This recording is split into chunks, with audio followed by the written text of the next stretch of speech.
Salam, salam, salam à tous. Bienvenue sur Rewmi Diaspora TV, connecté à YouTube pour nous suivre en direct dans les lives de RDS.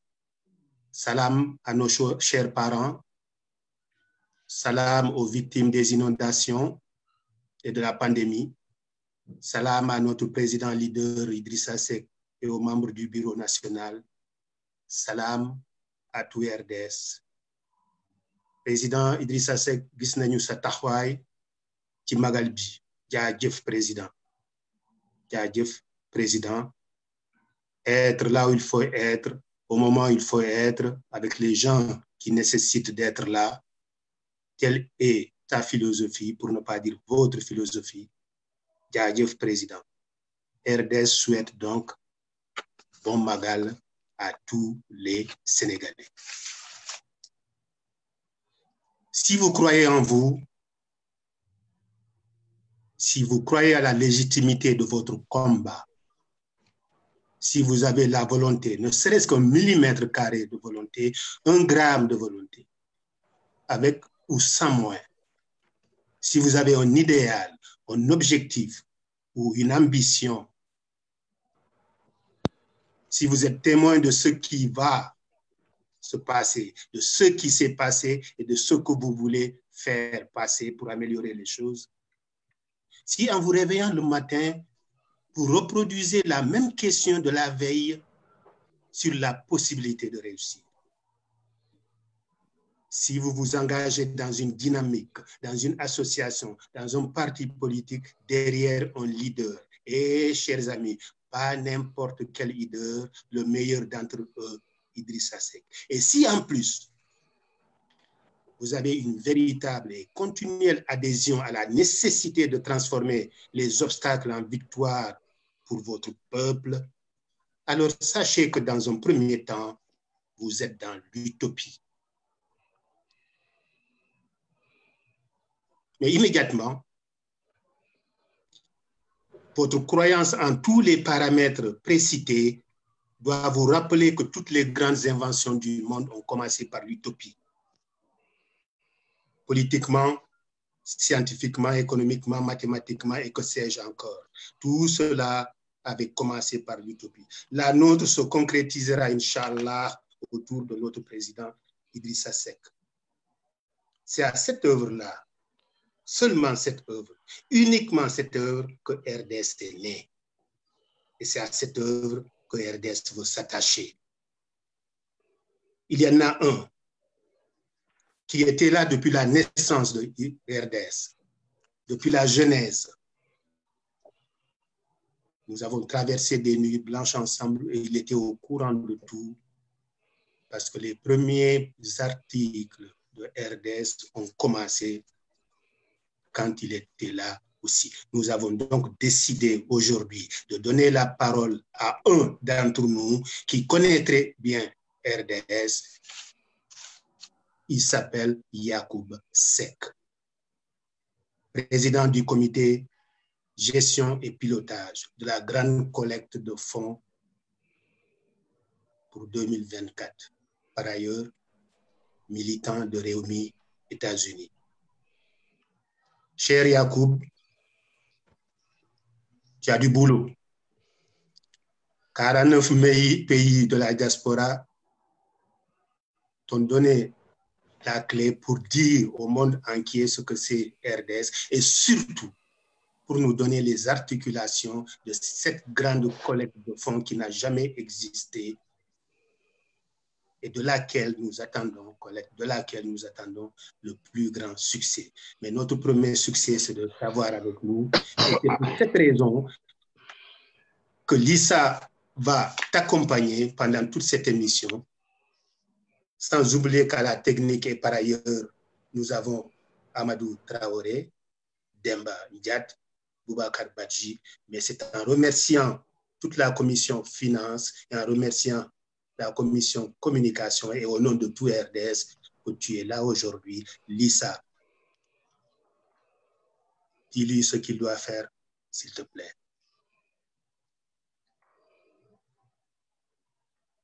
Lisa posera les questions tout à l'heure dès que sa connexion sera totalement rétablie. Lisa, je te laisse avec Yacoub. Il n'attend que ça depuis très longtemps. Alors, torture-le, s'il te plaît. On va voir.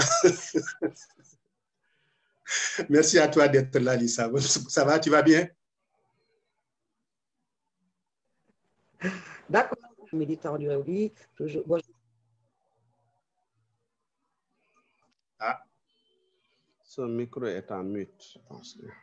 Ça va très bien, merci, doyen. Et en voyage, je serai seule face à...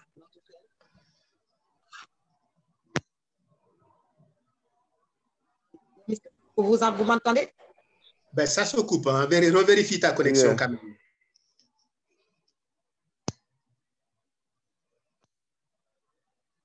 Allô? C'est bon? OK. Un moment, s'il vous plaît. Oui, un moment, je change. C'est bon.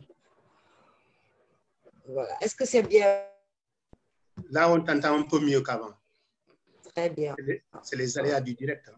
Oui, tout à fait. Ça, je crois que ça ira mieux. Voilà, parce que j'ai changé de palier. Alors, donc je disais bonjour à tout le monde, bonjour à tous mes frères et sœurs du Parti Réumi, bonjour à nos responsables et de la diaspora. Est-ce que ça va mieux, doyen? Ça va très bien. Ça va. Voilà. Donc, bonjour à notre invité, M. Yacoub Seck, qui est un des responsables de RDS. Donc, le RDS, Réumi Diaspora Stratégie, vous êtes invité par RDS TV, bien sûr. Vous avez pensé à créer une télévision pour mieux faire passer votre message. Alors, donc, aujourd'hui, l'émission sera exclusivement réservée au RDS et à un de ses éminents membres, à savoir M. Yacoub Seck. Donc, M. Yacoub Seck, on plonge dans le vif du sujet. Je vous dis bonjour. Bonjour. Très bien. Voilà, RDS, on en parle beaucoup. On en parle. Le doyen, on titille le français ou le Wolof? Surtout le Wolof. Les deux ensemble. Voilà. Je pense que c'est mieux pour toucher, tout à fait. Je le connais, il va même mettre des mots anglais là-dedans. Très bien. Donc, maa ngi leen di ziar yéen ñëpp di leen di nuyu di leen di wax salaamaaleykum di ñaan aussi ñu commencé émission bi si bisimilah rahmaani rahim eggali ko si alhamdulilah bi ak ñun di nuyu suñu président et de sec bi waral toogaay bi. Alors RDS Réumi Diaspora Stratégie tey télé RDS moo la dalal fii ñu bëggoon nga leeral ñu yu bëri ndaxte RDS ñëpp a ngi koy wax xëy na xamuñ suñu bëri waaye bu ma fi nekkee tey rek yëpp dina leer daal. ñu ne yéen di ngeen koy def da ngeen xam da ngeen daf leen leer na si ñii di fal Idriss Seck si ngeen di bokk léegi ñu bëggoon xam léegi RDS nu mu tëddee noonu en fait di ngeen di ko pourquoi vous avez créé RDS en réalité lan la. waaw asalaamaaleykum wa rahmatullahi wa barakatuhu rabbi shrah li qabli yassir li amri wahlul uqdatan min lisani yafqahu qawli maa ngi nuyu ñëpp di ziar ñëpp di nuyu le président Idrissa Seck di leen jox nuyu RDS à travers ma voix nuyu le président de RDS Jacob Coulibaly nuyu vice-présidente Fatou Mbow nuyu secrétaire général Diadji Ndaw son adjoint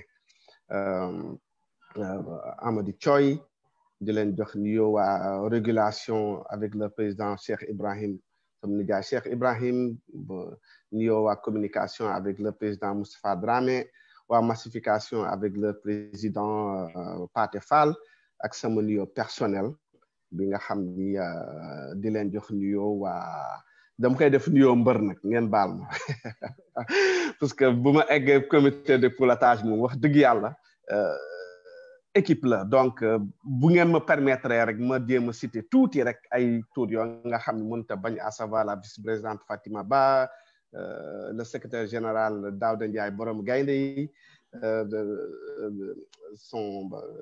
son adjoint Pape bu Mali docteur Sow maire Mariam Diop xam nga donc ak ñi ñëpp ñi nga xam ni la déclosion Sénégal avec le président Matar Ndoumbe et la vice-présidente Mama Yandé et j'en passe donc du ma koy yemale foofu te vraiment di kontaan lool ci invitation bi ngeen ma defal bi ngeen def li nga xam ne pour ma modeste personne ma jéem a indi tuuti leeral ci affaire kii damay ñëw ci réew mi d'abord parce que on a dit réew mi ni diaspora réew mi en fait bon je me présente d'abord Yacoub Seck je suis un militant je dirais même réew mi ci ñu njëkk ba ñu créé réew mi j'étais là donc màggee Ndar juddoo Ndar jàngee Ndar sama cycle primaire ba universitaire you know so jóge fa jaar CESAC you know jóge fa ñëw États-Unis def sama MBA en management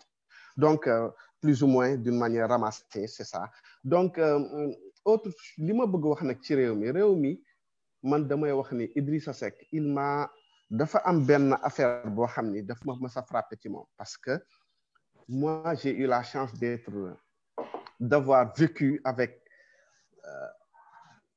la grand-mère avec mon grand-père la mère de mon grand-père la grand-mère de mon grand-père dans une même maison donc honnêtement j'ai eu cette chance ñi nga xam ni dafa am lu bëri loo xam ne dañu ma ko doon jàngal ci nit et puis il y a une chose que mon grand-père me disait tout le temps et que j'ai entendu Idrissa Seck dire loolu moom mu njëkk frappé ci moom parce que moi j'ai jamais été politique il disait il faut toujours poser des actes seigneuriaux même devant tes ennemis tes pires ennemis agis avec magnanimité et hauteur et ça c'est quelque chose que mon grand-père me répétait honnêtement la première fois ma déglu Idrissa Seck mu wax loolu c'est ça qui m'a frappé chez lui. Bon, j'ai milité au Rewmi très tôt. Je l'ai connu, la première fois, c'est que Bunko Yoboudik, la veille, j'étais chez lui. Buni créé le premier congrès du Rewmi qui s'est tenu au CICES, j'étais là-bas. Après, on l'a terminé au Terbi. Donc, je peux dire, première 4 Buni Diaye Rewmi, c'était un samedi à 14h à notre siège, fi Pape Diop, de Kër Pape Diop, fofu le son siège. Donc, Rewmi, c'est vraiment depuis le premier jour là, donc, xayna yalla dafa def lu won ma am ci donc ciofel bobu la mësa am ci Idrissa Seck. Donc, lolu moma yobbu ci Idrissa ma dem nak banu yalla def ma ñëw fi j'ai eu à connaître des gens vraiment exceptionnel je le dis du waxin pour lu neex nit xalaatuma ko parce que sama bàmmeel man rek maa fay nekk mais lu may wax dafay nekk lu ma gëm ak luy dëgg j'ai rencontré vraiment des personnes extraordinaires xam nga nekk àll déjà tu as tes problèmes personnels yi nga war a régler boo ci naree boole politique c'est vraiment ngëm-ngëm rek moo la ciy dugal quoi c'est là où j'ai rencontré Jacob Lamine ak yooyu donc xam nga on a commencé ma leen di commencé fréquenter ñoom ma fi jiitu donc may commencé fréquenter di jàng ci ñoom lu bëri vraiment ñu xajal ma xam nga yaatal ma jox ma cër yoo xam ne sax je me dis que à la limite quelque part il me donne trop de responsabilités quoi je me dis que bon loolu bi mu amee on a parlé Jacob dem Sénégal ci élection yi il part au Sénégal il revient le Jacob que j'ai connu bi muy dem Sénégal tellement gëm affaire bi ñëw mais il était vraiment abattu bu ma koy woo bon vraiment en certain moment dafa kaar kii woon rek bon on ni waxtaan maa ngi woy ñu commencé cotisation yi di wax ak yooyu mais il était pas très un jour mu ñëw il me dit way man daal j'ai une idée man kalam c'est là qu'il a parlé de RDS très bien on en a parlé donc mu ne ma léegi bàyyil je vais voir il a commencé à faire des scènes ay démarches vraiment ça a pris un peu de temps il me revenait ni waxtaan du échange ba RDS taxaw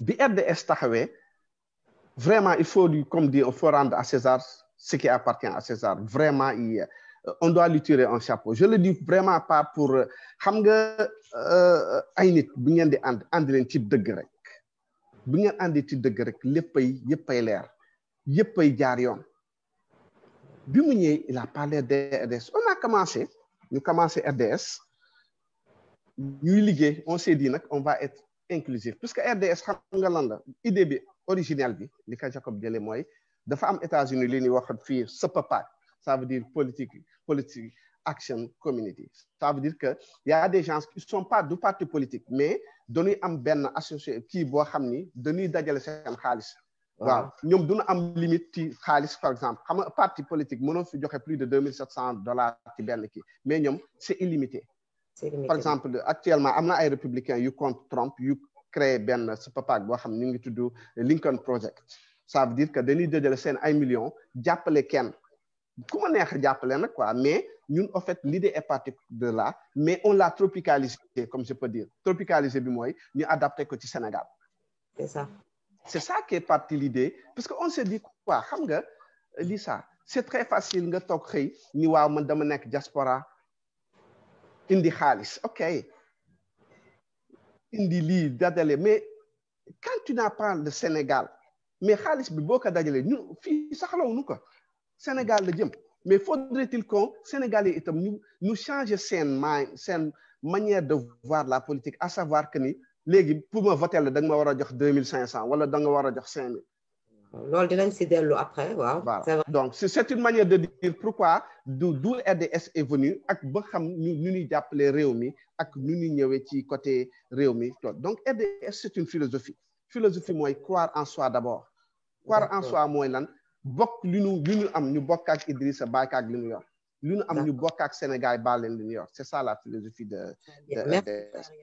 donc daal loolu mooy idée bi fa la jógee ak kii mooy raison quoi da ngeen di dajale xaalis pour ëllëg yéen jarul ñu leen di ko laaj seen candidat mooy Idrissa Seck ngeen jàppale ko ci élection 2024 yi di ñëw ba nga xam ni dara du ko manqué pour am. et puis au-delà xaalis bi ak massification bi parce que loolu lépp ça va de pair parce que un gars qui est sympathisant voilà c'est tout ça c'est moi je te donne un exemple par exemple man fi ma dëkk fii je suis convaincu que dina am une vingtaine de personnes yu mësul voter wóor na ma wóor yàlla dinañ voter Idrissa 2024 et pour le moment au moment où je parle j'en suis convaincu autant Jacob fera la même chose autant il fera la même chose au Sénégal autant Lamine en fera autant Moustapha en fera à Massassoum autant donc c'est comme ça qu'on va faire ñun ñëpp on va être des acteurs yi nga xam ni dañuy fexe ba qu'on fusionne nos forces qu'on soit à l'intérieur ou à l'extérieur du Sénégal qu'on fusionne nos forces non seulement sur le plan financier mais aussi sur le plan humain. C'est ça. Lisa, oui. Je vais juste rajouter à quelque chose de très très important que Jacob venait de dire. Au tout début, je pense que Jacob a dû passer au moins plus d'une centaine de téléphones. Tout à fait. Beaucoup de téléphones. Parce qu'il appelait les gens individuellement d'abord pour essayer de tâter la responsabilité individuelle, pour comprendre si les gens avaient la même soif que lui, la même faim que lui, on fait le même diagnostic de nos échecs passés. Moi, quand il m'a appelé pour me parler de ça, j'ai dit, mais ce con-là, où est-ce qu'il est allé chercher ça? Et pourtant, c'est ça la méthode. Voilà, c'est ce que je me suis dit. J'ai dit, mais il a touché du doigt ce qu'il faut. Donc, il a secoué d'abord les responsabilités individuelles avant qu'on en arrive à cette responsabilité collective. C'était juste pour rajouter ça et confirmer ce qu'il a dit. C'est vrai, il a fait un démarchage de porte à porte, d'individu à individu pour en arriver à cette philosophie que Jacob venait de développer. Voilà, donc, lolo xamna moy concrétisation du rêve. Parce que foofu laa doon jëm si deuxième point bi mooy maanaam li ngeen doon gént la tey ngeen concrétiser ko maanaam de l'historique maintenant la pratique ñu bëggoon xam léegi comment lan ngeen mettre en place parce que mettre en place une structure bi nga xam ni 49 pays maanaam ñeent fukki pays ak juróom-ñeent nga xam ni ay suñuy frères et sœurs ñu ci diaspora bi ngeen fédéré ko léegi loolu lañ bëggoon xam naka ngeen di def comment vous arrivez seen travaux yi naka ngeen di def pour pouvoir réaliser cela parce que ce n'est pas quelque chose de facile quand même. J'avoue que c'est pas facile et j'avoue que comme on dit gis nga l'être humain s'adapte à tout man y avait des heures yi nga xam ni dama rigoureux ak sama bopp yi nga xam ni mënu ma fekk mu bañ ma fekk ma tëdd or something like that mais j'ai carrément changé parce qu'il y a un... Voilà, donc on va reformater sama bopp parce qu'il y a un Daouda Ndiaye qui va me donner, Dr Sow qui est à 10 heures de temps de décalage entre nous, and so. Donc vraiment, il fallait que nous jéem a xool ñu ni liggéey. Comment ça s'est passé? De nous, on a ouvert le panel. Le panel bu ñu ko ubbee, on a dit qu'on va faire un brainstorming. Ça veut dire que ku nekk wax li nga xalaat. Qu'est-ce que tu penses? Bien que idée bi xam na plus ou moins li kalal, mais ñu wax ku nekk indi sa xalaat. Donc, philosophie RDS, foofu la jógee, ça veut dire l'ouverture d'abord. Ça veut dire bañ a xeeb xalaatu kenn. Ça veut dire que chacun avait droit au chapitre. Il y a personne qui disait nga xam ne da nga naan amoo droit wax wala dara. Et je vais te donner, moo tax la qualité de Jacob, du ma ko di ko wax quoi. Tu n'as jamais, je ne me rappelle pas, même affaire qu'on a commencé, il n'est jamais intervenu directement pour limiter les gens au santé. Jamais. On a laissé libre cours à toutes les idées. On a essayé de faire plus ou moins une synthèse de ces trucs-là. Donc, l'idée, c'était que nous mobiliser les compétences, les ressources financières et humaines pour que mu tas foo xam ni ku nekk indi sa xalaat du xam ni ku nekk di nga xam ni engagement militant bi nga am xam nga mu permettre la nga mën a réfléchir à des stratégies yi nga xam ni qui vont vous amener à trouver de l'argent pour notre candidat parce que et autre chose aussi à massifier à amener d'autres personnes et vraiment loolu moom à ce niveau-là je sais qu'on est en train de faire un pas très très très important. Bon, maintenant le cadre bi nga xam ni moom la ñu bëggoon définir pour sensibiliser les militants et les sympathisants pour am benn cadre bi nga xam ni dinañ ci mën a liggéey cadre boobu la ñu définir et ça on est parti en faisant quoi? On a créé 4 commissions. La commission communication, la commission thématique, la commission oui, allez-y. Voilà, la commission ñeenti commission ngeen créé. Voilà. Donc chaque commission a travaillé. Nous, par exemple, nous finance défini groupe, il y a des gens, les membres de commission finance thématique, massification. Quand on a fini de faire ça, nous disons que en sous forme d'un document de 57 pages. Et ce document-là est disponible. On l'a partagé un peu partout pour faire la synthèse exactement de ce que l'an le RDS gëm, l'an le war indi. Donc, c'est-à-dire que affaire du liguey ou ben jour, parce que 7 mois, c'est très difficile pour des gens qui ont des da nga yeewu suba yenn saay ñi nekk ci guddi nga nekk ci suba déjà tu n'es pas bien réveillé wala nelawoo lu doy wala dara mais taxul sacrifice boobu on le fait pourquoi? C'est parce que on pense que on a le meilleur candidat possible et imaginable. Il n'y a même pas de doute sur ça. Moi, je ne discuter avec Diou de comparaison, je ne comparer Idrissa avec un candidat. Moi, je n'y pense même pas. Ce n'est pas un débat que je tiendrai, anyway, jamais. Je sais que mon candidat est le meilleur. Ils savent qu'Idrissa est meilleur. Ça, personne n'en doute. Gars, comme on le disait l'autre, le silencieux qui est plus bavard que celui qui parle. Ça veut dire qu'il y a un problème. Il dit rien et pourtant il est partout. Il est donc c'est ça le plus bavard. D'accord. Donc léegi mën nañu wax bon ci seen ni ngeen di def doon defee travaux au début mooy création panel yi waxtaan seen biir. Les commissions comme le doyen l'avait dit aussi Jacob le président Jacob Coulibaly il a pris son téléphone pour appeler des centaines de personnes de ses frères et yooyu pour les mettre au courant. Au finish vous avez sorti un livre de 57 pages. Madame fi nga xam ne buñ ci sukkandikoo ne xam ne ñii dañu nar a liggéey c'est ça mën nañu donc c'est ça mën nañu donc passer ci commission yi alors commission yi comme ni ko waxee tout à l'heure oui même encore juste une minute effectivement allez-y ce que Yacoub a dit dans les difficultés c'est tellement vrai que n'oublions pas qu'on était aussi dans la période de confinement dans beaucoup de pays à ce moment-là. À ce moment-là nous en France on était dans une période de confinement alors du coup Moi, personnellement, je ne sais pas, pendant 3 semaines, je n'étais pas moi-même. Il est au courant j'étais vraiment malade. Je pensais que c'était la Covid. On me dit, c'est pas ça. Donc, du coup, mais il fallait se réveiller. Il fallait être réveillé jusqu'à 2 heures du matin, 3 heures du matin pour répondre aux appels des autres, pour corriger ceci, pour faire cela, pour donner. Mais personne ne disait à l'autre, ce que tu as fait est nul. Au contraire même, on dit c'est excellent et on essaie d'améliorer. Donc, cette période de travail à distance dans différents pays, à des heures impossibles, pendant la période de Covid la plus difficile, franchement, il fallait le faire. Il fallait le faire et j'en profite comme lui pour féliciter tous ceux qui, à ce moment-là, avaient ouvert leur temps pour RDS. Et puis, juste, par rapport au silence de Idrissa Seck, moi, j'ai l'habitude de dire qu'une seconde de silence de Idrissa Seck vaut mieux que 100 discours de 100 ministres de Macky Sall pendant 100 jours. Certainement.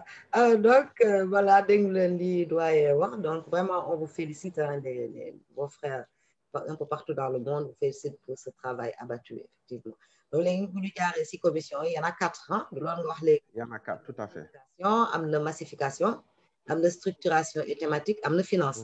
Et nous avons fait donc dañuy ñëw ci finance bi. Parce que ben qui bu bees, ben concept bu bees bu tudd CGP. Madame gestion de pilotage. Voilà, ñu bëggoon si foofu ay leeral si commission. Bon, commission de bala ma yegg ci loolu naa jaar d'abord vraiment remercier les membres de la commission de finances yi nga xam ni j'ai eu l'honneur de travailler avec eux pendant des mois et des mois. Donc, vraiment, je ne veux pas en citer. Il y en avait 25 ou 26, je pense, mais je ne me citer pas. Mais vraiment, je tiens à les remercier. Commission des finances, de nous commencer à liguer. Donc, on est venu, nous indi, connect, nous, par exemple, l'an nous mën a def tay, ba nu am dajalel Idrissa sunu candidat Khalis 2024 ak lan ni mën a def bi nga xam ni dina na mën a toucher tout le monde. C'est vrai, au début, am na ñuy doon wax diaspora, kese am na ñuy doon wax. Bon, après, on a eu l'idée du tronc commun, à savoir que boole diaspora ak Sénégal pour être plus inclusif, pour que ñëpp nga xam ni tout le monde pourra être là et participer. Donc, bu ñu jógee ci loolu, on a travaillé pendant des mois et des mois à échanger. Xam nga affaire li Daouda Ndiaye di wax rek mu ni xaalis moom ku nekk am nga ci xalaat et c'est vrai idée. Donc xam nga ni boo waxee wax wut xaalis ku nekk am nga ci xalaat. Donc et c'est vrai que c'est comme ça qu'on est parti commencer di def suñu brainstorming di waxtaan xam nga di am kii gisee nii kii gisee nale ñuy def di construire di dem ba commission des finances boobu ñu génne sur feuille de route élaboré ko mi ngi ci biir document bi feuille de route boobu nag léegi on s'est dit que maintenant pour jéem a gën a liggéey affaire bi gën a law maintenant ñu nanu jéem a xool nan na ni wutee qu'on soit le plus transparent et le plus inclusif possible parce que la transparence elle est très importante parce que nit ñi buñ la wóolu woon rek wala bu dara leerul seen xel xaalis moom dafa gaaw a jaaxe xel quoi. Donc il faut que et la meilleure manière d'éviter ça, c'est vrai que ça va pas du dindi lépp parce que li yàlla di wax ci alxuraan allazi yuwaswisu fi suduuri naas, ça veut dire que dañuy def ay jax-jaxal ci xol doomu aadama. Xaalis moo mel noonu, xaalis day def ay jax-jaxal da ngay nit sax da ngay gis mu sol chemise bu bees nga ni moom de mi ngi yor xaalis bi. Donc c'est pas facile, mais il fallait qu'on soit le plus ouvert possible. C'est là où on a eu l'idée de créer le comité de gestion et de pilotage. Puis nga xam ni mi ngi regroupé plus de 57 membres, je pense, qui est bi nga xam ni ouvert à tout le monde. Donc ñu ci liggéey. Donc mais li may bëgg insister mooy peut-être on y reviendra sur c'est le point vraiment le plus important pour moi ci yëpp mooy sur la transparence, la traçabilité et la sécurité. Mais yooyu yëpp day jaal ci biir que d'abord qu'on soit très ouvert, qu'on soit transparent, xam nga mu nekk li nga xam ni day nekk lu leer quoi, ça veut dire du nekk ay cloison du am vitrine lay nekk ñëpp di ko gis ñu koy bés bu nekk ñu nettoyer ko ba mu set ñi di gis quoi, tout ça transparent et que yëpp jaar yoon, et c'est ça vraiment la chose la plus importante de tout. C'est ça, donc loolu moo waral création CGP bi alors. Tout à fait loolu. Pour les finances maanaam xaalis daal dafay leer daal donc. dafay leer daal. Et c'est tout à votre honneur mais tey dinañ demaat si beneen point mooy maanaam man tey dama nekk si parti Rewmi militant wala sympathisant yi di daf ma neex rek wala nga xam ne la donc sénégalais la peut-être man sopp naa Yakub Seck wala Dramé nga ni kii moom mën naa ko jàppale kooku naka lay def pour mu mën a bokk si cotisation yi kan la war a woo par exemple war a woote. Ok, c'est une très bonne question. Loolu, par exemple, bu ñu jógee ci loolu, donc bu ñu loolu ça a été déjà lu bëri réglé au niveau comité de finances quoi, parce qu'on avait dit quoi, képp ku bëgg cotiser par exemple, il y a ce qu'on appelle les comptes de transit. Compte de transit mooy compte Wari, am na Tigo, am na Orange, am na ak e-money. Il y a aussi un compte Litchi boo xam ne ñi mën nañu dem ci biir joxe xaalis. D'ailleurs, la première collecte qu'on avait lancée, donc lancée à travers Litchi, c'est ça, cette collecte-là qui nous a permis de mettre en place télévision bi ak yeneen. Donc, il y a aussi Litchi, c'est un moyen de cotiser directement avec eux. Donc, ces comptes de transit, on les a confiés à des personnes trop sûres. Ñi nga xam ne ñu leen wóolu sax ñoom la ñu leen gën wóolu que suñu bopp, comme on le dit toujours. Donc, bon, on ne va jamais divulguer leur identité parce que c'est pour des trucs, mais quand tu veux cotiser, tu comptes cotiser directement. À savoir, par exemple, moi je suis aux États-Unis, il m'est possible d'envoyer de l'argent sur un compte Orange du Sénégal à partir d'ici. Bon, tout dépend des pays, parce que en France, peut-être, donc on a vraiment tous les canaux possibles de collecte d'argent. Et il y a autre chose plus important aussi, et je vais y insister, et ça je regarde les militants dans le blanc de lait en leur disant, nous avons un compte, c'est un compte du Rewmi. C'est un compte du Rewmi. Le compte principal, c'est un compte du Rewmi. Compte bancaire. Compte bancaire, la boo xam ni Rewmi moo ko ubbi. di jëm xaalis bi ñu collecté yëpp bu jógee ci compte boobu la jëm. Et c'est le compte qui est entre les mains du parti. Madame, c'est le parti qui gère ces comptes-là. Voilà. Le parti et le président bon, le parti y a accès. Je veux dire, il a accès, c'est-à-dire, mais le parti am na ci mën na gis lépp lu ci nekk dërëm bu ñëw fa lay dugg te c'est pas de l'argent bi nga xam ne benn nit mën na ko génne ñaari nit ou pas. C'est un compte bi nga xam ne il a été ouvert et ouvert bi nga xam ne c'est le compte de Rewmi. Et je le répète encore une fois, c'est le compte de Rewmi. Donc RDS amul compte boppam, il n'y a pas de compte RDS. Tout l'argent amassé va dans le compte du Rewmi. C'est bon à savoir. Et mieux encore, pour que l'olu mën a leer, je veux insister plus ou moins sur cette transparence et cette traçabilité. Peut-être on y reviendra plus tard, mais l'olu, il faut que nous insistions encore une fois pour dire aux gens que le compte que vous verrez, c'est un compte du Rewmi. Du compte RDS amul compte. Et vraiment, j'insiste sur ça pour que les militants aient un xaalis jëmul ci compte kanam. C'est ça. Ça va dans le compte du Rewmi. Waaw, foofu moom dinaa la laaj encore nga continuer. Donc, madame, est-ce que tey bu ma dugalee par exemple xaalis dinaa am garantie que sama xaalis maanaam c'est destiné vraiment à ànd dooleel Rewmi parce que mooy compte bi noonu la tudd defe naa la ànd dooleel Rewmi. Non. ànd dooleel Idi non ànd dooleel Idi mooy no collecte bi. Collecte bi laa bëgg wax voilà très bien. Voilà collecte bi voilà. Donc am naa fu ma mën a am naa garantie na man dinaa mën a gis sama xaalis foofu na dugg na ci collecte boobu ba egg ci compte bi. gis nga yàlla minute sàkk sax dafa am lu mu wax mu ni kulla shay'in a'taynaahu kitaba kulla shay'in fi imaamin mubiin. À toute chose on a laissé des traces. Nous laissons des traces. Du ay affaire u caaxaan yi ay non. Et je pense que, réfléchissez à une chose, je pense que affaire Khalis Idrissa du ci fo. Je ne pense pas que Idrissa bugg son RDS di def lu dul noonu, il serait le premier à nous dire arrêtez. Donc, foofu laa yam quoi, je ne vais pas polémiquer pour wax ni lii wala la. Idrissa, s'il voulait nous dire jaar leen ci diw, il aurait dit hey, jaar leen ci diw.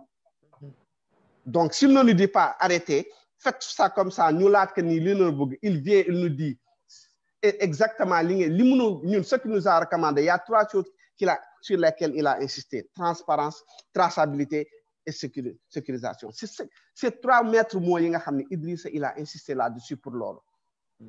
Donc nous, bu ñu Idrissa ne jaar leen nii, je pense pas que on doit même pas joxe suñu bopp ay headache ay bopp yu metti di xool fan lañ leen war a jaar. Ñun nee nañ que nii la ñu bëgg def mu ñu baax ñu ñuy def. Donc tout est clair, net et précis. Maintenant, yow mi joxe sa xaalis bu ñëwee par exemple, il y aura toujours cette trace, à savoir aujourd'hui, let's say tu envoies de l'argent sur un compte de Orange Money. La personne qui reçoit l'argent, am na fu muy publier que ni non seulement cette personne-là, chaque mois, cette personne-là ira à Sonatel pour tirer un état. L'état, numéro bobu du koy jox day tirer état bi montrant toutes les transactions mensuelles. Nous comparons les transactions, si elles sont, le montant exact collecté, ça correspond au montant qui a été versé dans le compte. Et dès l'instant que la personne va verser, par exemple, let's say, on dit que le maximum pour un compte, on dit que 200 000, bon, 200 000, verser tu compte. Bon, verser, tu reviens avec le reçu. Et le reçu, c'est écrit Réumi, de affaire RD, Réumi Motinek, compte Réumi. Le reçu là, que tu as 200, let's say 200 000 de version, nous vérifions est-ce que ce sont les mêmes 200 000 que tu as versé là-bas. Donc, il y a une traçabilité à tout moment. Faut nous dire telle transaction, telle, on sera à la minute, on sera capable de le faire. Et on a des gens qui vont s'en occuper. Et mieux, je salue encore l'initiative qu'on va avoir des commissaires au compte indépendants. Sur l'organigramme d'RDS, les commissaires au compte ne dépendent même pas du bureau de RDS. Ils sont indépendants. Ça veut dire que ce sont des gens qui vont venir à tout moment vérifier et qui vont faire des rapports sans complaisance. Ah bon? Yep. Sans complaisance. Ça veut dire, commissaire, ce n'est pas à Jacob ou Yacoub ou Moustapha de leur dire d'Efleni. Non, non, non. Comme IGE, ils vont faire le truc. Ils vont faire un rapport qui sera publié. Et mieux, pour te dire la traçabilité, on a créé ce qu'on appelle un Google Doc. Le Google Doc, c'est quoi? Lisa, tu donnes 10 000 francs aujourd'hui. Boudougué, on va mettre ça, Lisa, Dakar, ni Agni, Google Doc. Le président, ce Google Doc-là, on va faire de sorte que même le président, vous le par email, vous cliquez, Lisa, 10 000. Au-delà de nous, là, alors, le président aura accès à ce Google Doc qui lui permet de savoir Lisa cotisé, il pourra défiler. C'est-à-dire que nous, on n'est pas dans le... N'est que nous, en fait, de nous souffrir le fait qu'Idrissa n'est pas président. Donc, honnêtement, je le dis, aucune œuvre humaine n'est parfaite. Ça, on est d'accord. On va parfaire, on va faire des erreurs, on va se relever. Mais honnêtement, nous faisons le maximum pour garantir que ce que nous sommes en train de faire, et que ce que nous sommes en train de faire, c'est dans l'intérêt suprême du parti et surtout du Sénégal. Et c'est ça. Et on va faire de sorte que l'on truc. Et pour la sécurisation, encore une fois, je vous dis, répète, et je le répéter une fois, l'argent va dans le compte du Réumi. L'argent va dans le compte du Réumi. L'argent, tu comptes Réumi le diam. Demol tu comptes quand même. Parce que tout ça, il y a des trucs. Bon, comme je dis quoi, en toute chose, tu ne peux pas avoir l'unanimité en toute chose. Yalla sax amul unanimité amna ñu ko gëmul donc ñun mënul def lo xamni ça va être une œuvre bi nga xamni tout le monde d'accord da ngay nek sa kër sax say doom ak wala sa jabar vous n'avez pas la même vision da ngay nek APR sa jabar nek réew mi sa jabar nek APR mais ça c'est la vie. C'est la vie, oui. C'est la vie. Donc nous honnêtement on est inclusif, on est ouvert à tout le monde. Et peut-être bu ñu démé ba ci kanam on va gëna xuus ci affaire mo gën leen expliquer comité de pilotage bi nu mu doxee ak nu muy comment c'est inclusif et ouvert à tout le monde c'est une glace bu leer nañ boo xam ne incha allah chacun y verra il trouvera et il verra bu neexee yàlla. waaw d'accord donc da nga am loo si dolli.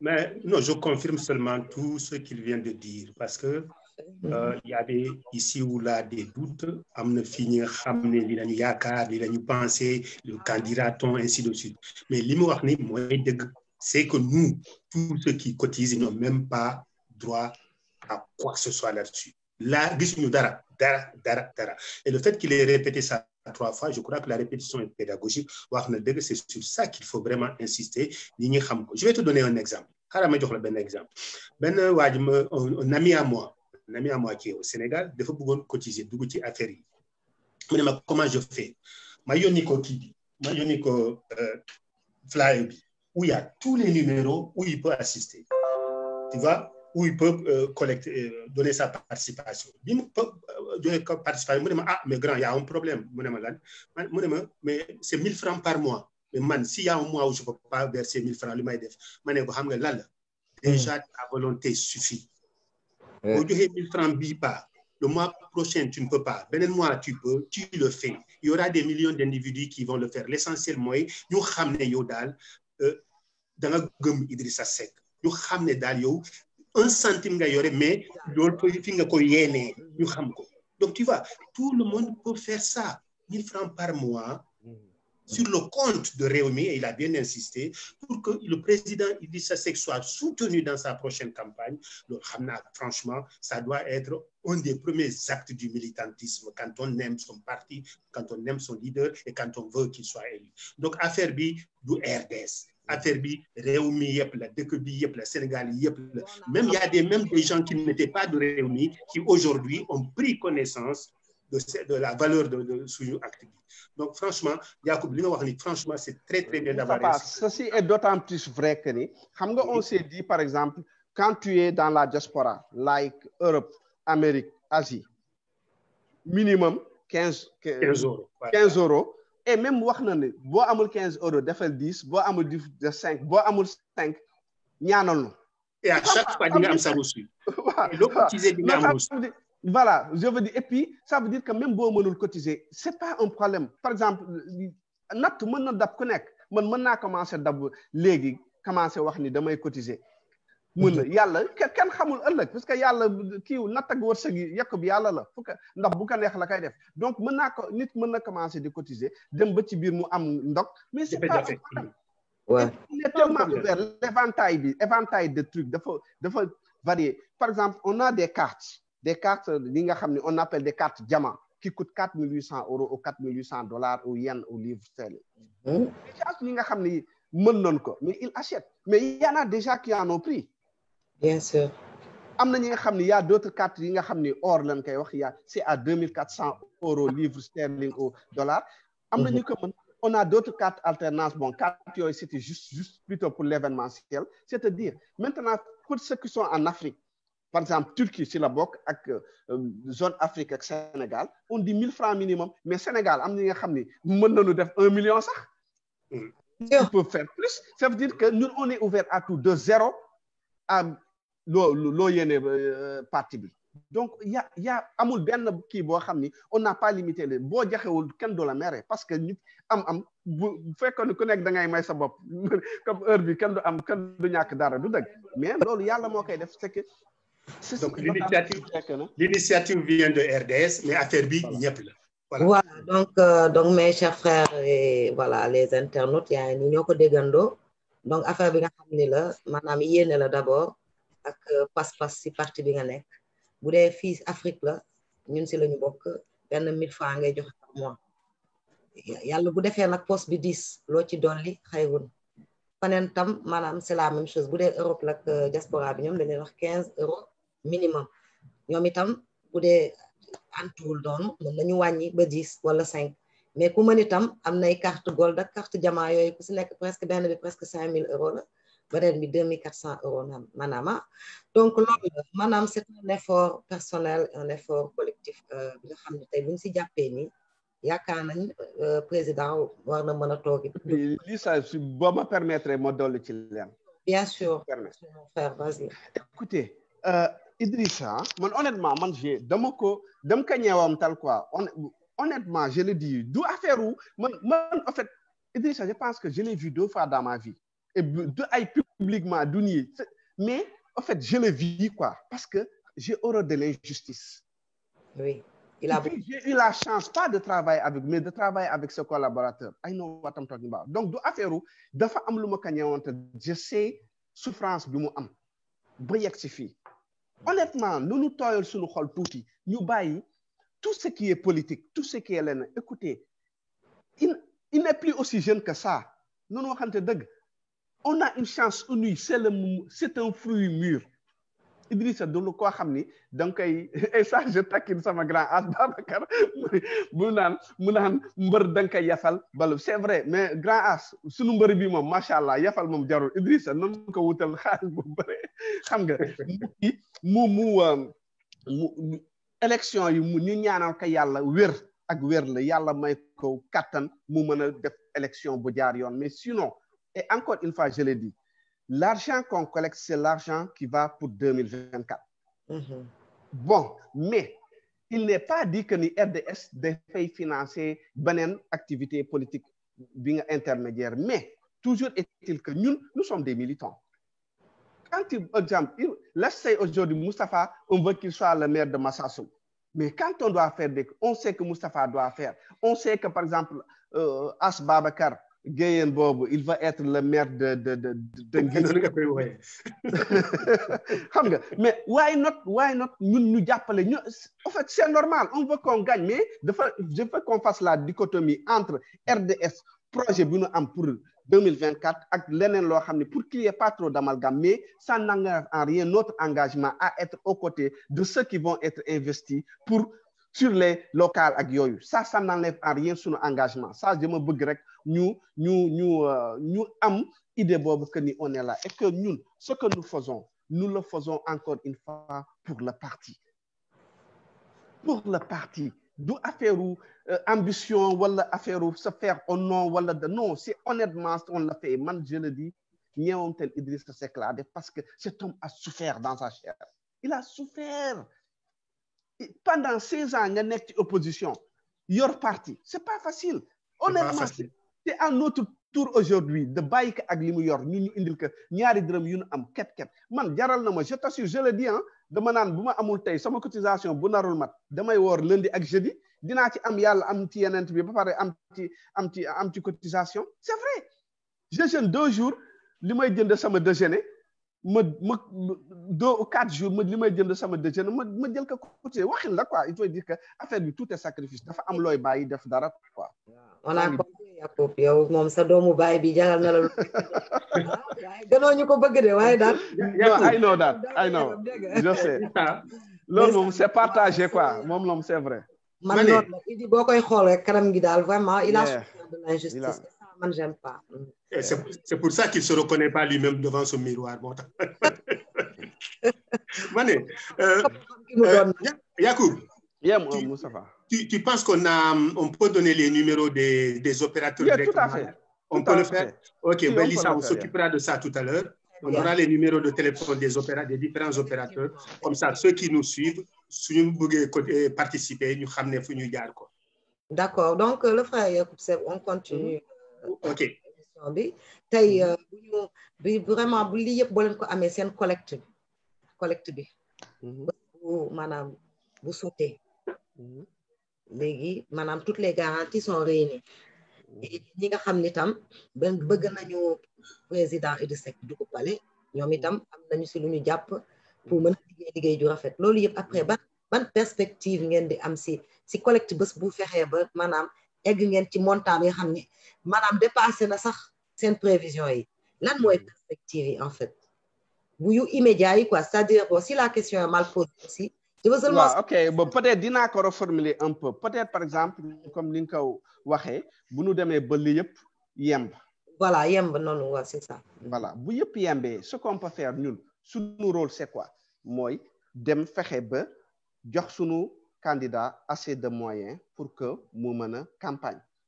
Oui. Pour que qu'il ait la conscience tranquille que ni au moins am na loo xam ne jàppale nañ ko ki la mu mën a campagne léegi li si des mooy dérouler mooy que ni ñu fexe ñun ba sunu biir déjà bala ñuy egg fenn ñu jéem a nekk ay jubóo. Je vais vraiment dire que pour vous montrer la philosophie des RDS, c'est vrai que coow li bëri woon na fi. Vous avez vu le président Jacob bi mu demee Sénégal, mais il est parti voir tous les presque responsables parti bi yëpp. Ça veut dire quoi? Cette cinéma ndeysaan loolu laa ko ma ni ko dommage on ne s'est pas photographié. Non, je te dis, ça veut dire quoi? Ça veut dire que ñun RDS ambition mu leer quoi. C'est pas parce que on a l'ambition de venir on n'a pas l'ambition de venir pour nekk benn genre contre qui parti bi non. On vient en appui au parti et Jacob l'a montré. Nous, en fait, RDS c'est la classe, c'est l'élégance, c'est l'altesse. Nous, if people go down, we go high. That's it. Ñoom bu nu du nu wàcc quoi ñun jéem kaw la ñuy xool. Ça veut dire que lépp lu ñuy def képp dañ koy jox cëram. Tout membre qui a été nommé par Idrissa Seck on dañ koy jox cëram. Ça n'a rien à voir avec ñun lu ñuy def. Ça n'a rien à voir. Loolu ñun parti bi cëru parti bi dañ ko koy jox ba mu mat sëkk. Jacob l'a démontré. Il est parti voir tout le monde. Mënoon na bañ a dem. Ça se montre que y a aucun RDS ci réew dafay jàppale réew mi d'une certaine manière mais RDS duggul ci réew mi structuré wul réew mi jéemul xool ni réew mi ni mu koy daxale ça c'est au président ak ñi mu ñame ñoo koy régler ñun on vient juste en appui et ku ci nekk dañ lay jox sa cër ku ci nekk foo nekk bala nga ko doon xam nga ñëw États-Unis wala leneen ku ci nekk daan la jox wala nga dem France seeti Moustapha ku ci nekk dañ lay jox sa cër donc xëccewuñu dara pour affaire position par rapport ak tiraillement du tout et Jacob l'a démontré et c'est ça la grandeur ça veut dire que nga wan ni man xëy na li ñi di xalaat amul loolu amul et ça c'est très important vraiment c'est quand le premier jour qu'il m'a dit bon honnêtement j'étais au paradis quoi parce que dafa dindi lu bëri li nga xam ni je pense que dina am lu bëri li nga xam ni dina leer ci bopp ñi qui leur permet de savoir que écoutez ces gens-là dañuy ñëw pour liggéey ils viennent pas pour truc pour nag perspective yi ngay wax perspective yi encore une fois moo wax ko c'est mooy ñun lu ñu ñaan yàlla mooy lu ñu sumb nii mu nekk suñu njuglaay ñu ñëpp lu ñu ñaan yàlla mooy que RDS bi lu ñu xool ni inclusion bi mu nekk une unité du parti parce que ñun loolu lañ ciy xool. Aujourd'hui, Lisa, si tu n'étais pas RDS, je ne t'aurais pas connu. Effectivement. Non, si ce n'était pas RDS, je n'aurais pas connu Moustapha. Non, si ce n'était pas RDS, je n'aurais pas connu Mindef qui est au Japon. D'accord. Je n'aurais pas connu Dr Sow. Il y a un rôle. Je n'aurais pas connu Mama Yande, je n'aurais pas connu Matar Noumbe. Et j'en passe. Donc, oui. RDS, le monde est un village maintenant. On essaie de mettre tout le monde en même temps. Les au moins, écoute, on a une chose qu'on ne peut pas partager. C'est Idrissa Seck. Donc,